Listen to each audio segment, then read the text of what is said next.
Bonjour les Vierges, bienvenue à vous, merci d'être là. Je suis ravie de vous accueillir pour votre guidance et vos énergies de la deuxième quinzaine du mois de mai 2024, donc du 16 au 31 mai 2024. Alors c'est toujours une guidance générale, intuitive et sur YouTube, donc ça ne peut pas parler à chacun d'entre vous. Prenez vraiment uniquement ce qui résonne en vous et laissez passer le reste, c'est très important. Merci aussi beaucoup pour vos likes, vos messages, vos commentaires, vos partages. C'est très très important pour moi, ces retours. Ils font énormément de bien. Et c'est aussi très important pour que ma chaîne continue à grandir. Donc un grand merci à vous. Allez, on est parti pour vous les Vierges. On regarde quelle est cette énergie qui vous accompagne sur cette quinzaine. Allez, c'est parti. Quelle est l'énergie pour les Vierges, s'il vous plaît?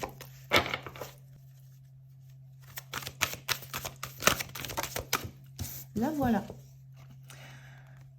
On a la carte joie, la carte 44, la carte joie mais inversée. Alors je viens d'avoir cette carte pour les Capricornes dans le sens bien aspecté. Vous avez cette carte inversée, c'est une envie que vous avez. Donc ça peut être intéressant d'aller regarder les Capricornes si vous avez ça, si vous avez ce signe dans votre thème. Cette notion de joie que je ressens là, pour le coup, c'est plus vraiment l'envie. Vous avez une envie forte d'exploser de joie, en fait. Mais il y a quelque chose qui vous retient. Là, pour le coup, ce que je ressens sur cette carte, c'est que vous êtes retenu, c'est coincé à l'intérieur. On a cette lune-là qui représente vos ambitions profondes, vos désirs profonds, qui représente une phase peut-être introspective, mais je ressens plus quelque chose qui enchaîne, qui bloque la sortie. On sent à l'intérieur une envie de sortir de ça, de sortir de cette zone un peu sombre, un peu, j'allais dire un peu lunatique, oui, un peu tristounette, un peu difficile. Et il y aurait une envie de laisser exploser une joie qui est à l'intérieur, mais que vous n'arrivez pas à laisser sortir. Il y a quelque chose en vous qui bloque cette explosion naturelle de joie. Il y a toujours quelque chose qui vient enfermer ça, qui vient presque rappeler à l'ordre. Il y a une notion aussi, on est dans la lune, dans l'intimité, dans tout ce qui peut être un peu les peurs, les doutes, la notion d'expérience vécue un peu blessante. Il y a l'idée de garder tout ça en soi. De garder ça en soi et de ne pas se sentir en capacité ou en légitimité de pouvoir exposer ce qui est réellement à l'intérieur de soi, ce qui est réellement le joyau et le joyeux à l'intérieur. C'est bloqué. Allez, on regarde la situation. Mais il n'empêche que c'est en vous. Vous savez que vous avez cette joie, c'est ce rayonnement en vous. Mais il y a comme une cuirasse, comme une protection autour de ça. Alors, on regarde la situation. On a le cavalier de coupe.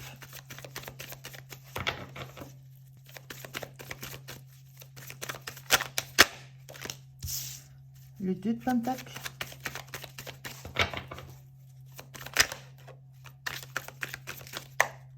Et puis, le 9 de denier. Alors, pour le coup, vous sentez que vous tenez l'équilibre. Il y a là, ce que je ressens, c'est qu'il y a deux attitudes, il y a deux choses complètement différentes. Il y a à la fois ce 9 de pentacle qui, moi, me renvoie l'idée que, voilà, dans la situation dans laquelle vous êtes, vous vous sentez très bien, vous êtes complètement autonome, complètement indépendant, vous gérez votre entourage, vous gérez vos biens, vous avez la main mise sur tout ce qui se passe concrètement, matériellement autour de vous, vous n'avez besoin de personne. Et de l'autre côté, il y a un cavalier de coupe. Et le cavalier de coupe, c'est celui qui offre son cœur, qui ouvre son cœur, qui s'avance avec, avec ce qui il est dans le fond, avec sa joie, avec son bonheur, avec son amour. Et qui le propose, qui l'offre. Donc moi je ressens là, sur cette quinzaine, et vous êtes en train je ressens la situation comme si vous étiez en train de jongler. Alors ça vous remue un peu émotionnellement, il y a du remous émotionnel dans tout ça. On est vraiment entre la lune et le soleil, dans des émotions à la fois très profondes, très intimes, et des émotions qui aimeraient vraiment sortir. Moi, je ressens ça comme si c'était ce cavalier de coupe dont vous aimeriez, que vous aimeriez pouvoir incarner, cette fleur qui sort, cette joie qui sort, cet amour qui s'offre sans filtre. Et à la fois, cette lune qui vient refermer tout ça, qui vient garder ça bien au chaud, qui le garde, voilà, qui pose la main sur le denier en disant ça, c'est en sécurité, ça ne va pas partir, je le garde, c'est à moi, c'est en moi, et je n'ai pas besoin d'autre chose. Et vous oscillez entre ça. Et mine de rien, vous maintenez l'équilibre, vous arrivez à jongler entre tout ça, à écouter ce qui vient de votre cœur, ce que vous auriez envie d'exprimer. Et le cavalier de coupe, c'est un message, c'est une notion de se déplacer, c'est d'aller vers, il y a une notion d'agir, d'être en mouvement, d'être dans l'action, de prendre les rênes de ses sentiments, de ses émotions, pour aller les offrir à l'autre, quel que soit cet autre. Hein.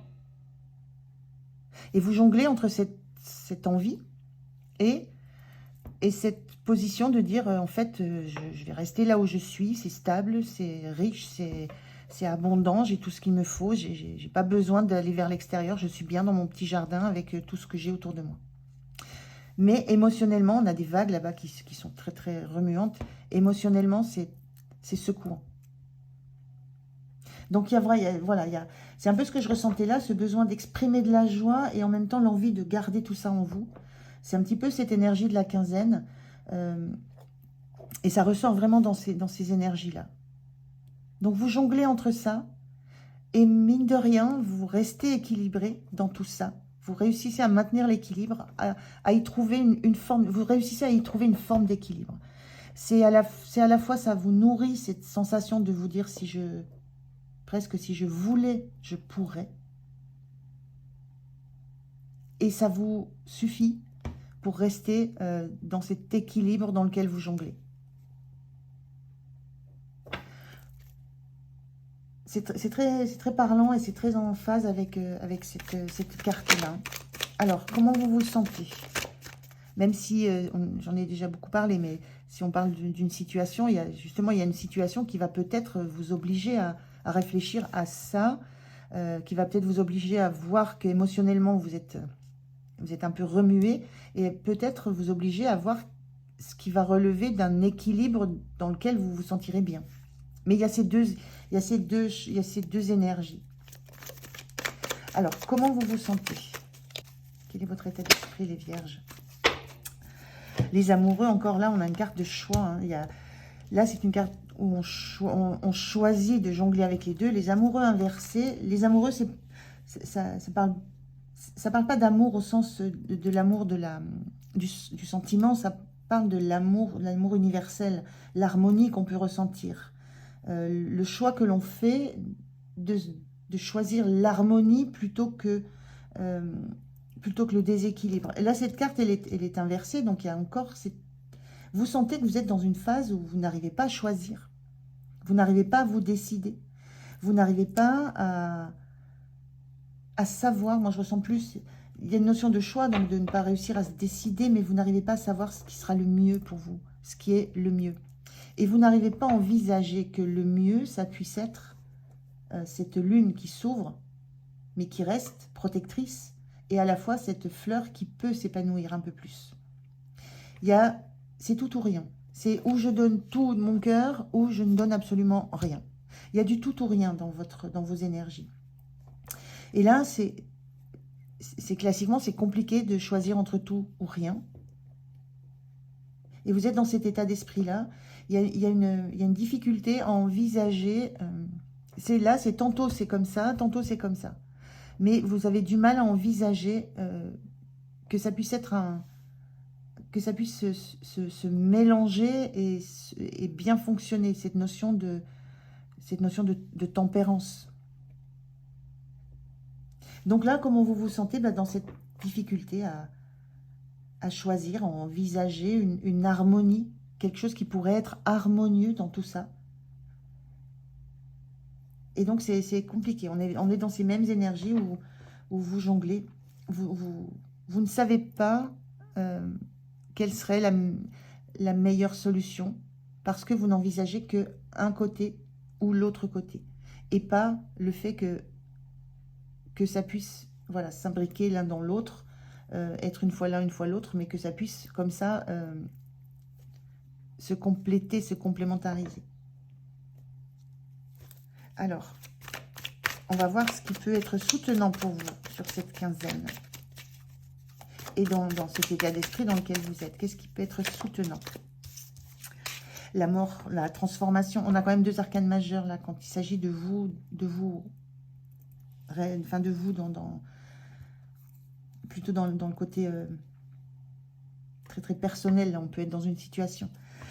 Ce qui va vous soutenir, c'est la mort, la notion de transformation, de renaissance. Ce qui vous soutient, c'est que vous avez une envie de transformation. Vous avez une envie de changer quelque chose. Vous avez envie de... alors la mort, c'est aussi classiquement, on coupe des têtes. On coupe l'ego. Donc ce qui pourrait être soutenant pour vous, juste ce que je ressens plus dans cette carte-là, au-delà de la transformation dans votre vie, dans votre parcours, dans ce que vous vivez, dans ce que vous vivez dans l'instant, ce que je ressens plus, c'est la transformation au niveau de l'ego. C'est lâcher le mental. Il y a énormément de mental qui est présent. C'est le mental qui gère, c'est le côté pratico-pratique qui gère. C'est pour ça que les émotions vous bousculent, parce qu'il y a une sensation de ne pas avoir la maîtrise sur ce qui vient émotionnellement vous remuer. Donc, ce qui vous soutient, ce qui peut vous soutenir dans cette quinzaine, ce qui va vous soutenir, c'est, moi j'ai cette notion de couper des têtes, donc de couper l'ego, de lâcher la sensation de devoir avoir le dessus, de fierté, de besoin d'emprise aussi. Ce cavalier de coupe, il peut être aussi assez manipulateur dans ses expressions. Il y a quelque chose de cet ordre-là, de revenir à du naturel. On a deux personnages dévêtus, donc on enlève les masques, on enlève tout ce qui nous cache. On voit bien que là, dans ce jardin, elle est très très vêtue, cette personne.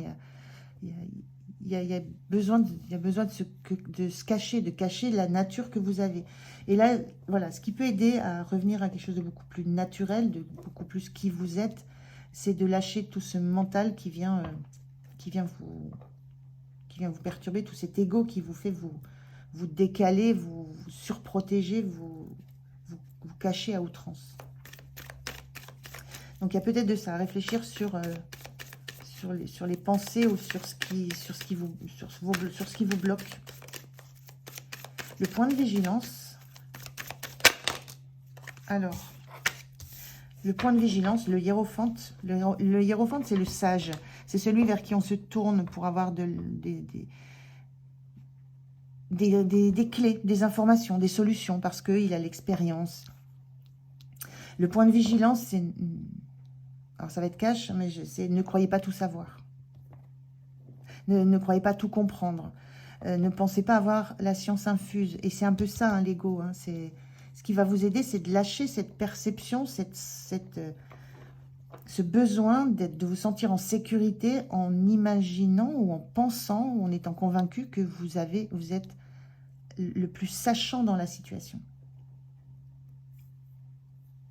Donc attention à cette posture, c'est en ça où je parle de la mort en notion d'ego. Attention à cette posture de penser que vous êtes le seul à avoir la solution, à avoir une expérience suffisante de ce qui se passe.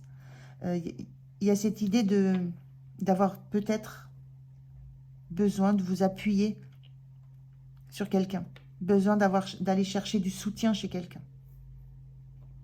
Le sage, ça peut être un ami très proche, hein, quelqu'un à qui vous avez... vous pouvez à quelqu'un vers qui vous pouvez aller, à qui vous pouvez ouvrir votre cœur en toute pureté, là pour le coup, sans phare, sans vous cacher. Ça peut être un thérapeute. Voilà, c'est quelqu'un en qui vous aurez toute confiance pour exprimer ce que vous avez au fond du cœur. Quel est le dilemme que vous avez entre ces deux postures. Donc voilà, c'est ça, c'est un petit peu le point de vigilance. Et c'est lié à votre besoin d'être en protection. De vous protéger de tout ce qui pourrait venir vous atteindre à l'intérieur. Il y a beaucoup de blessures derrière tout ça. Mais vous le savez. En fait, vous savez tout ça. Il y a vous avez une grande connaissance de votre histoire. Mais l'expérience de ce que vous vivez là vient beaucoup trop vous remuer pour que vous soyez en capacité d'être seul à pouvoir voir de façon objective ce qui se joue. L'énergie sur la fin de la quinzaine pour vous. Hop, la voilà. Alors, elle est sortie ni neutre, j'appelle ça neutre maintenant, ni inversée ni droite, neutre. Le chariot, votre énergie, on sent l'envie de bouger. Mais il y a l'envie de bouger, en tout cas de ne pas rester sur place, parce qu'il n'y a pas forcément d'objectif encore. C'est pareil. Il n'y a pas forcément... là, c'est noir ou blanc. Donc, il y a toujours ce dilemme, c'est tout ou rien. Et vous êtes toujours dans cette idée, est-ce que je vais vers la droite ou est-ce que je vais vers la gauche? Vous commencez peut-être à envisager que, en jouant sur les rênes, en jouant sur les guides de ces animaux, de ces deux sphinx, il y a peut-être la solution d'aller une fois à droite, une fois à gauche, une fois au milieu, de mélanger, qu'entre le noir et le blanc, il y a beaucoup de... Il y a tout, en fait. Le blanc, c'est l'ensemble de toutes les couleurs. Le noir, c'est l'absence de couleurs. Et qu'entre l'absence et le tout, entre le tout et le rien, il y a une gamme de couleurs, il y a une gamme d'émotions, il y a une gamme d'attitudes, il y a une gamme de positionnements possibles à prendre. Et ça, ce chariot, il est neutre, donc il est ni à l'arrêt, ni lancé dans l'objectif. Il n'y a pas d'objectif encore, mais ça commence à se faire jour en vous. Il y a une ébauche de compréhension, de réflexion sur comment je vais avancer. Voilà, comment je vais réussir à jongler, comment je vais réussir à tenir, passer de l'un à l'autre et surtout toutes les étapes qu'il y a de l'un à l'autre et non pas soit l'un, soit l'autre. J'espère que je suis assez claire sur ce que je raconte. C'est assez compliqué à expliquer, mais il y a quelque chose qui bouge. Il y a un mouvement qui s'amorce. Ça peut être uniquement dans votre tête, mais peu importe. Il y a quelque chose qui s'amorce au niveau de l'harmonie à retrouver et de ce que peut être l'harmonie. Ce qui est intéressant, c'est que ça bouge. C'est uniquement, voilà, c'est pas statique. Il y a cette idée que vous ne restez pas statique sur place. Il y a une notion de mouvement avec le chariot, d'avancée, de mouvement, de progression. Alors, je prends un message, un conseil pour vous pour cette quinzaine, les vierges.